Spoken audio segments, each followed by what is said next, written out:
Республикалык штабтын маалыматына ылайык, акыркы сутка ичинде COVID-19 илдетинин 142 жаңы учуру катталган. Бишкек 90, Чүй облусу 44, Баткен облусу 1, Ысык-Көл облусу 7. Соңку сутка ичинде COVID-19 илдетинен пневмонияны эсепке алганда 98 адам сакайып чыкты. Стационарда 582 бейтап дарыланууда. Алардын ичинен 444 адам орто оорундукта болсо, 115 бейтап оор абалда. Ал эми 23 адам өтө оор абалда экендиги айтылды. Коронавирустун жайылышынан улам Кыргызстан кайрадан катаал чектөөлөрдү киргизүүнү көздөгөн жок. Ага ылайык Новиков былтыркыдай экономикалык ишмердүүлүккө биротоло чектөө киргизүү планда жоктугун белгиледи. Хотел бы прежде всего отметить, что возвращение тех требований по полному... Баса белгилеп айтсам, бүгүнкү күндө экономикалык ишмердүүлүктө чектөө киргизүү пландалган жок. Бирок биздин жарандар санитардык нормаларды сактоодо жоопкерчиликтүү мамиле жасашы керек. Аны менен кошо эле Саламаттыкты сактоо министрлигинин талаптарын аткарышы абзел.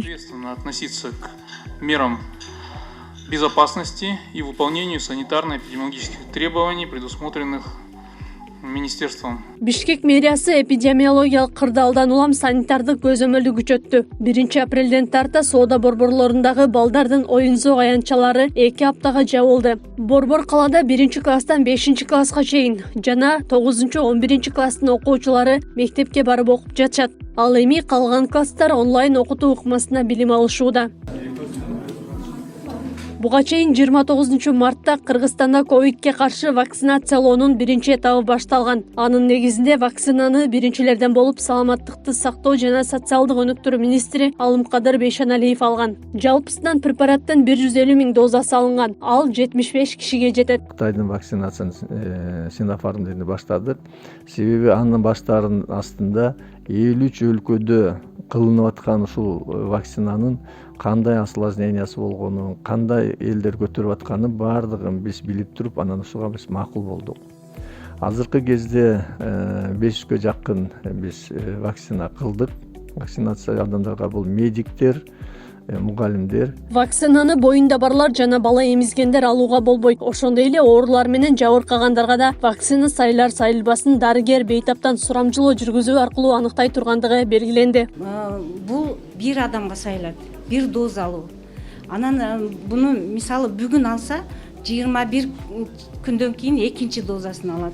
Себеби биринчи доза алгандан кийин адамдын организминде жетиштүү иммунитет иштеп чыкпайт. Ошон үчүн экинчисин 21 күндө организмде жетиштүү түрдө иммунитет пайда болуш үчүн экинчи дозасы сайылат. Өкмөттүн маалыматына ылайык, Саламаттыкты сактоо министрлигине Бишкек шаары менен Чүй облусунда бейтаптарды дарылоо үчүн кошумча орундарды уюштуруу, оорунун 3-чү толкунуна байланыштуу түшүндүрүү иштерин жандантуу тапшырылды. Ал эми Финансы министрлигине дары-дармектер менен медициналык жабдууларды сатып алууга каражат камдоо жагы жүктөлдү. Тышкы иштер министрлигинин консулдук кызмат департаментинин директорунун орун басары Бахтияр Шакиров дүйнөдөн кайтты. Анын коронавируска каршы эмдөө алгандан кийин каза болгону туугандары тарабынан маалымдалган. Бирок бул маалыматты Саламаттыкты сактоо министрлиги төгүндөйт. Айтып аткан тышкы иштер министрлигидеги каза болду вакцинада деген биз фамилиясын карасак, биз аларга кылбаптырбыз. Ал каяктан алган, эмне болгон, эмнеден каза болгонду мен информациям жок экен, мен аны тактаганга аракет кылам. Медэксперт Айбар Султангазиев эпидемиологиялык абал оор болуп турган шартта мындай маалымат таратуу аша чапкандык деп сыпаттады. Элдер азыр араң турат. Ишенелүү же ишенбейлүү бул вакцинага. Негизи Синофармдын вакцина боюнча мындай начар кабарлар, маалыматтар жок. Бардыгын айтат элем, жөн эле так билинбеген маалыматты чыгарбаш керек да. Саламаттыкты сактоо жана социалдык өнүктүрүү министрлигинин басма сөз кызматы Шакировдун аты жөнү эмдөөдөн өткөн кишилердин реестринде болгон эмес деген жүйө келтирүүдө. Муну менен катар чындыкка дал келбеген маалыматты тараткандар кылмыш кодексине ылайык жазага тартылаарын эскертти. Аклай Карабаева, Регион.